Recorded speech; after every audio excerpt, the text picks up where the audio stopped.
प्रभु तेरी वाणी जीवन की रोटी, नैनों की ज्योति अंधेरा मिटाती।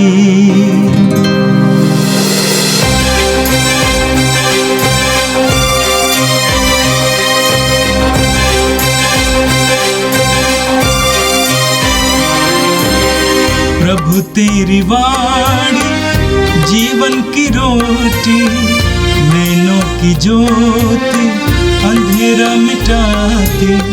प्रभु तेरी वाणी जीवन की रोटी, नैनों की ज्योति अंधेरा मिटाती। वाणी वाणी वाणी वाणी वाणी पवित्र है, शाश्वत है, जीवन का मन्ना है। 25 दिसंबर शुक्रवार। पहला पाठ नबी ईसायाह का ग्रंथ, अध्याय 62, पद संख्या 11 और 12। यह है समस्त पृथ्वी के लिए ईश्वर का संदेश। सियोन की पुत्री से यह कहो, देख तेरे मुक्तिदाता आ रहे हैं। वह अपना पुरस्कार अपने साथ ला रहे हैं और उनका विजयोपहार भी उनके साथ है। वे पवित्र प्रजा और प्रभु के मुक्ति प्राप्त लोग कहलाएंगे और तेरा नाम परम प्रिय तथा अपरित्यक्त नगरी रखा जाएगा। यह प्रभु की वाणी है। संत लूकस के अनुसार पवित्र सुसमाचार अध्याय 2 वाक्य 15 से 20 तक। जब स्वर्गदूत उनसे विदा होकर स्वर्ग चले गए तो चरवाहे एक दूसरे से यह कहने लगे, चलो हम बेतलहम जाकर इस घटना को देखें जिसे प्रभु ने हम पर प्रकट किया है। वे शीघ्र ही चल पड़े और उन्होंने मरियम, यूसुफ तथा चरनी में लेटे हुए बालक को पाया। उसे देखने के बाद उन्होंने ये बताया कि इस बालक के विषय में उनसे क्या क्या कहा गया है। सभी सुनने वाले चरवाहों की बातों पर चकित हो जाते थे।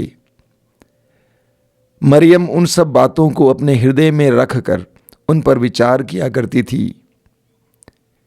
जैसा चरवाहों से कहा गया था वैसा ही उन्होंने सब कुछ देखा और सुना। इसलिए वे ईश्वर का गुणगान और स्तुति करते हुए लौट गए। ये प्रभु का दिव्य सुसमाचार है। क्रिस्त प्रभु की जय। मेरे प्रिय भाई और बहनों, हम प्रभु को धन्यवाद देते हैं आज के सुंदर दिन के लिए, इस पवित्र दिन के लिए। आज क्रिसमस का दिन है और पिछली रात को आपने शायद अपने गिरजाघरों में प्रभु के जन्म का त्यौहार मनाया था।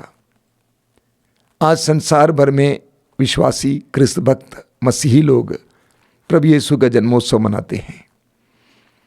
सुसमाचार में बताते हैं कि प्रभु का जन्म एक ठंडी रात में हुआ था। आज के दिन हुआ ये तो नहीं बताता है, लेकिन कलीसिया ने, विश्वासियों ने आज के दिन को इसलिए चुन लिया क्योंकि आज के दिन को रोमी साम्राज्य में रोमी लोग सूर्य देवता का जन्मोत्सव मनाते थे और इसलिए विश्वासियों ने कहा, इससे बड़ा कौन सा दिन हो सकता है कि असली सूर्य, संसार की ज्योति यीशु का जन्मोत्सव आज मनाया जाए। ये आनंद का दिन है, अनुग्रह का दिन है, आशीष का दिन है। मैं आप सभी को क्रिस्त जन्मोत्सव की शुभकामनाएं देना चाहता हूं। प्रभु हम सबको आशीर्वाद दें। क्रिसमस ईश्वर के प्रेम का संदेश देता है कि ईश्वर ने हमसे कितना प्रेम किया।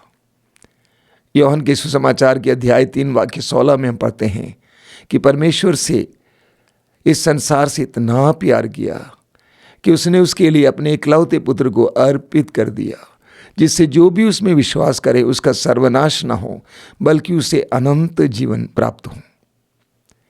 तो प्रभु यीशु इस संसार में हमें अनंत जीवन देने के लिए, प्रचुर जीवन देने के लिए, परिपूर्ण जीवन देने के लिए आए और इसीलिए आज का दिन बहुत बड़े आनंद का दिन है।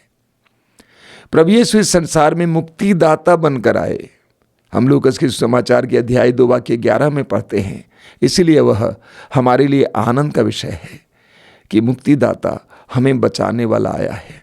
यूहन्ना के सुसमाचार के अध्याय 1 वाक्य 14 में पढ़ते हैं कि शब्द ने देह धारण किया और हमारे बीच निवास किया। यही वास्तव में क्रिसमस का मर्म है। शब्द ने देह धारण किया, ईश्वर की वाणी ने देह धारण किया, ईश्वर के प्रेम ने देह धारण किया, ईश्वर मनुष्य बना हमारे लिए, क्योंकि वो हमें हमारी बुरी दयनीय परिस्थितियों से छुड़ाना बचाना चाहता था। और वो ये कार्य आज भी कर रहा है। ये क्रिसमस का मर्म है। हमारे लिए एक मुक्तिदाता का जन्म हुआ है। हम देखते हैं आज के पहले पाठ में इस्यास नबी के ग्रंथ के अध्याय 62 में हमने सुना, देख तेरे मुक्तिदाता आ रहे हैं। बहुत सुंदर है, देख तेरे मुक्तिदाता आ रहे हैं। इसी बात को इस्यास नबी के अध्याय 35 में भी कहा गया है, तुम्हारा ईश्वर आ रहा है, वो प्रतिशोध लेने आ रहा है, वो तुम्हें बचाने आ रहा है। ईश्वर हमारी ओर आ रहा है। Initiative is from God's side. परमेश्वर की ओर से यह कदम उठाया जा रहा है, क्योंकि परमेश्वर प्रेम है, ईश्वर प्रेम है, और ईश्वर मनुष्य की दयनीय अवस्था में उसको देखना नहीं चाहता है। इसलिए वह हमारी परिस्थिति में उतर आता है। वो हमारी परिस्थिति में उतर आता है हमें बचाने के लिए। आज के पाठ में आपने सुना कि हमारे लिए हमें एक नया नाम दिया गया है। वो क्या है? मुक्ति प्राप्त लोग, प्रभु के मुक्ति प्राप्त लोग। एक विश्वासी वो है जो प्रभु का मुक्ति प्राप्त किया हुआ है। तो ईश्वर मुक्तिदाता बनकर इस संसार में आता है और वो हमारे दरवाजे पे खड़ा होकर खटखटाता है। प्रकाशना ग्रंथ अध्याय 3 वाक्य 20, मैं द्वार पर खड़ा होकर खटखटाता हूँ, यदि कोई मेरी वाणी सुनकर मेरे लिए द्वार खोल देगा तो मैं आकर उसके साथ भोजन करूँगा और वह मेरे साथ। ईश्वर अपनी ओर से कदम बढ़ा रहा है और हमारे दरवाजे पे खटखटा रहा है, हमसे इजाज़त मांग रहा है। कितनी सुंदर बात है। प्रभु यीशु के जन्म के बारे में हम पढ़ते हैं, उनको जन्म देने के लिए यूसुफ और माँ मरियम को कितने दरवाज़ों को खटखटाना पड़ा, सारे दरवाजे बंद थे। एक प्रतीक है। मानव हृदय मुक्तिदाता के जन्म के लिए उसको ग्रहण करने के लिए तैयार नहीं है। आज क्रिसमस है, आज हम प्रभु यीशु को मुक्तिदाता के रूप में ग्रहण करेंगे। और आज के सुसमाचार में हमें बहुत सुंदर बात पढ़ने को मिली। वो बात क्या है? हम जानते हैं कि प्रभु के जन्म के बारे में सबसे पहले खबर किसको दिया गया था? हम सुसमाचारों में पढ़ते हैं कि प्रभु के जन्म के बारे में सबसे पहले खबर किसको दी गई थी? उन गडेरियों को जो खेतों में भेड़ों की रखवाली कर रहे थे रात के दिन ठिठुरते हुए। बहुत ही बड़ी प्रतीकात्मक बात है। मुक्तिदाता के जन्म के बारे में सबसे पहले ईश्वर ने अपने दूतों के द्वारा सबसे दयनीय अवस्था में पड़े लोगों को दी, उनको समझाया, उनको सुनाया, और वो भी रात के समय ठिठुरते हुए अपनी भेड़ों की रखवाली कर रहे थे। उनके मालिकों को नहीं सुनाया बल्कि उनको सुनाया। अब नतीजा क्या है? आगे हम पढ़ते हैं, जब स्वर्गदूत उनसे विदा होकर स्वर्ग चले गए तो चरवाहे एक दूसरे से ये कहने लगे। क्या कहने लगे? चलो हम बेतलहम जाकर इस घटना को देखें जिसे प्रभु ने हम पर प्रकट किया है। अनपढ़ थे, समझदार नहीं थे। जो संदेश उनको सुनाया गया था वे अच्छी तरह समझ नहीं पाए थे, लेकिन उनकी आत्मा के अंदर एक प्यास थी, एक भूख थी, आध्यात्मिक भूख, आध्यात्मिक प्यास। स्तोत्रकार कहता है स्तोत्र 42 में, मेरी आत्मा तेरे लिए प्यासी है। जैसे हिरणी जलधारा के लिए प्यासी है, उसी तरह मेरी आत्मा तेरे लिए प्यासी है। उन गरीब गडेरियों में ईश्वर के प्रति, ईश्वरीय बातों के प्रति एक प्यास थी, इसलिए उन्होंने कहा, चलो हम बेतलेहम जाकर इस घटना को देखें जिसे प्रभु ने हम पर प्रकट किया है। रात के समय उस ठंड में उनको जो संदेश दिया गया था उन्होंने गहराई से, गंभीरता से ली। ईश्वर का संदेश हमारे पास आता है, अलग समय अलग रूपों में आता है। अक्सर हम लोग उसको गंभीरता पूर्वक नहीं लेते हैं। अलग अलग लोगों के द्वारा, वचन के द्वारा, संदेशों के द्वारा ईश्वर की ओर से हमें संदेश मिलता है। अक्सर लोग अनसुना कर देते हैं, नज़रअंदाज कर देते हैं, दरकिनार कर देते हैं। और देखिए, इन गरीब गडरियों ने उस बात को गंभीरता से लिया, गहराई से लिया, और वे यीशु के मुक्तिदाता की खोज में चल पड़ते हैं। मुक्तिदाता की खोज में चल पड़ते हैं। हमारे जीवन में भी पीड़ाएं होती हैं, दर्द होते हैं, समस्याएं होती हैं। हम किसको ढूंढते हैं? जो आध्यात्मिक होता है वो आध्यात्मिक उपाय ढूंढते हैं। गडेरिये मुक्तिदाता की खोज में निकल पड़े। बहुत सुंदर बात है। और आगे लिखा हुआ है, उन्होंने उसी तरह पाया जैसे उनको बताया गया था। अंत में हम पढ़ते हैं कि वे ईश्वर का गुणगान और स्तुति करते हुए लौट गए। अपने में संतुष्टि का अनुभव किए। प्रभु यीशु ने स्वयं कहा मत्ती के सुसमाचार के अध्याय 5 में, धन्य है वे जो धार्मिकता के भूखे और प्यासे हैं, वे तृप्त किए जाएंगे। धन्य है वे जो धार्मिकता के भूखे और प्यासे हैं, वे तृप्त किए जाएंगे। जिनके अंदर आध्यात्मिक भूख है, प्यास है, वे तृप्त किए जाएंगे, वे संतुष्ट हो जाएंगे।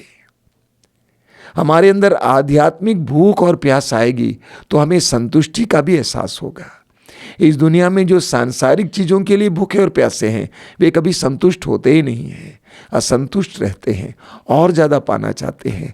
लेकिन जिनके अंदर आध्यात्मिक भूख और प्यास है, वे संतुष्ट हो जाते हैं। ये गरीब गडेरिये आज हमारे लिए एक सुंदर उदाहरण बन के आते हैं। क्या के लिए? मुक्तिदाता को खोजने के लिए। हमारी परिस्थितियां कितनी भी कठिन क्यों ना हो, उन सारी परिस्थितियों में हमें मुक्तिदाता को खोजना है, पाना है और संतुष्ट होना है, अपने में आनंद का एहसास करना है। प्रभु यीशु मसीह के जन्म के दिन ये संदेश देकर कलीसिया हमें ये बताती है कि यीशु का जन्म हुआ, उसकी घोषणा हुई। गडेरियों को आदेश नहीं दिया गया था, लेकिन उन्होंने अपनी ओर से कदम उठाया और मुक्तिदाता की खोज की। उसी तरह यीशु का जन्म हुआ है 2000 वर्ष पहले, मुक्तिदाता संसार में आया है। उसको ढूंढना, खोजना हर मनुष्य का कर्तव्य है। क्रिसमस के दिन हम इस बात को ग्रहण करें और प्रभु से प्रार्थना करें, प्रभु तेरे द्वारा दिए जाने वाले संदेशों को ग्रहण कर,